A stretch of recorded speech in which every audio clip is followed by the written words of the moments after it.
Next Chapter Podcasts.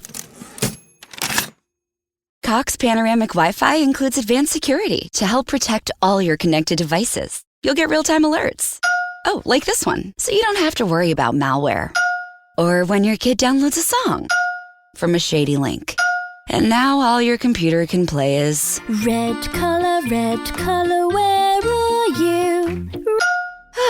all blocked, thanks to advanced security, included with Cox Panoramic Wi-Fi. Advanced security must be enabled in the Panoramic Wi-Fi app. Restrictions apply. If you don't know your numbers, you don't know your business, especially in today's economy. But over 31,000 businesses do know their numbers because they use NetSuite by Oracle. NetSuite gives you visibility and control of your financials, planning, budgeting, and inventory, so you can manage risk and improve margins. Everything you need, all in one place. See why NetSuite is the #1 cloud financial system. Right now, NetSuite is offering a one-of-a-kind flexible financing program. Head to netsuite.com/offer. netsuite.com/offer. Hi, I'm Michael Goodfriend, executive producer of the Play On Podcast Series at Next Chapter Podcasts. Shakespeare's plays often call for music. There are songs to be sung by characters of all stripes, from the witches in Macbeth to the fool in King Lear to Moth in Love's Labour's Lost. But the play that calls for more songs to be sung than any other in the canon is probably Twelfth Night, which is now a podcast series produced by us here at Next Chapter Podcasts. With all the music that is in this series, I wanted to get a look at just how much is actually involved in recording all of those songs that occur throughout the story. So I brought on our own production team into this bonus content series for Twelfth Night today so that we could have our own kind of song exploder, as our sound designer Lindsay Jones said. This episode is part of the Play On podcast, and with me are the composer of the music for Twelfth Night, David Reiffel, one of our veteran engineers and sound designers, the Emmy Award-winning maestro, Daniel Benshimon, our phenomenal sound designer of the Twelfth Night series, Lindsay Jones, and our managing producer at Play On Podcasts, Next Chapter's very own Robert Cappadona, whose studio, New Monkey Studios in Los Angeles, handles all of our mastering. So together, we're going to examine all the elements that go in to making our music.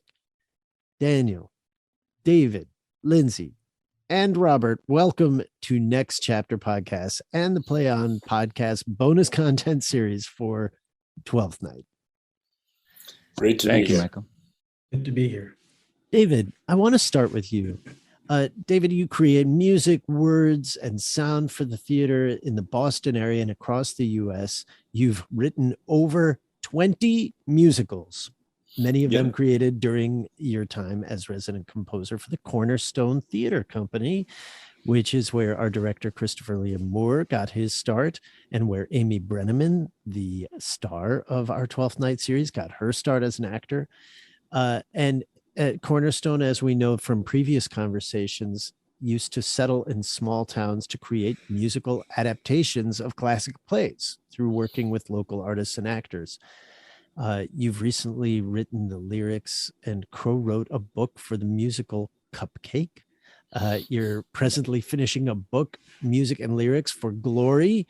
You're active as a theatrical sound designer, stage director, and musical director, and you teach at the Berklee College of Music. So what makes you think that you can just waltz in here and start composing music, you upstart nobody? It is the question that I ask myself every day. What the hell do I think I'm doing? So.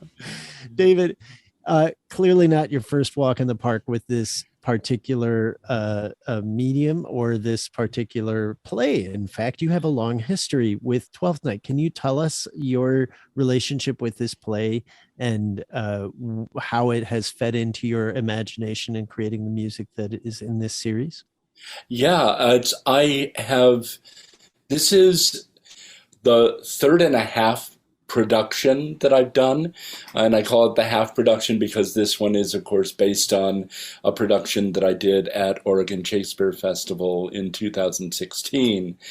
But I have written essentially three different scores for Twelfth Night, all of which have been set between 1930 and 1957. So they've all been set in mid 20th century, so many years ago, I did a production that was set in the 1930s. It was supposed to be a screwball comedy, and I actually we're going to be talking about the song "Come Away," and it's. When I first approached it in that first production, I thought that it was kind of a throwaway song. There's a line about, oh, sing us that old-fashioned song. There's something like this. So I wrote an old-fashioned song, which meant that I went back to like the 1890s. And then, the second production that I did was done in the 1950s. So I did kind of cool school jazz I actually based that Come Away on a tune by Modern Jazz Quartet, the tune Django, which is one of my favorite pieces. And that started turning me toward, there's actually something going on in this song. And then when I wrote this version for the OSF production, Chris's conception of the piece as one that is about grief and about people who have suffered the death of loved ones moved this song very much from the periphery very much to the center of not only the scene, but of the whole score. So this song ended up being quoted again and again throughout the score. Why does this song in particular speak to you? And can you give us a little bit of context for the listeners, just to remind us? It's in episode 3 of this series. What is happening, and why is this such a poignant piece? Well, this is a song that is sung by Feste at the request of Duke Orsino, who has heard him sing this song before. It's a song that the lyrics are "Come away, death." It's basically grieving a lost love and saying just, I may as well die now because everything that I love is gone, is the context of it. In this case, Viola, who has suffered the loss of her brother and who is pretending to be a guy named Cesario, who is serving the Duke, who she has fallen in love with in her guise as a young man.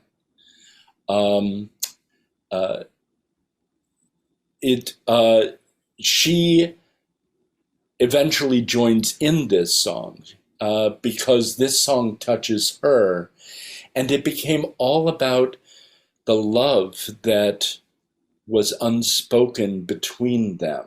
It's Orsino who asks Feste to sing it, correct? Yes, and Orsino is an interesting guy because he is wallowing in this love that he has for Olivia that is unreturned.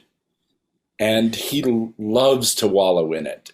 So there's something a little bit over the top in how he acts, but this is the moment when it goes from just being about, oh my God, I'm in love, to, oh, something is happening to me. This is Michael Goodfriend, executive producer of the Play On Podcast Series. I hope you're enjoying this conversation with the creatives behind the scenes. To listen to the full interview, join the Play On supporting cast for just $5 a month, which by the time you hear this might be less than you'll pay for a gallon of gas. You'll get in-depth interviews featuring some of the most brilliant artists working today. You'll also enjoy ad-free episodes of the Play On Podcast Series. Subscribe today for $5 a month. Join the cast. Go to ncpodcast.com and sign up today. Thanks for listening.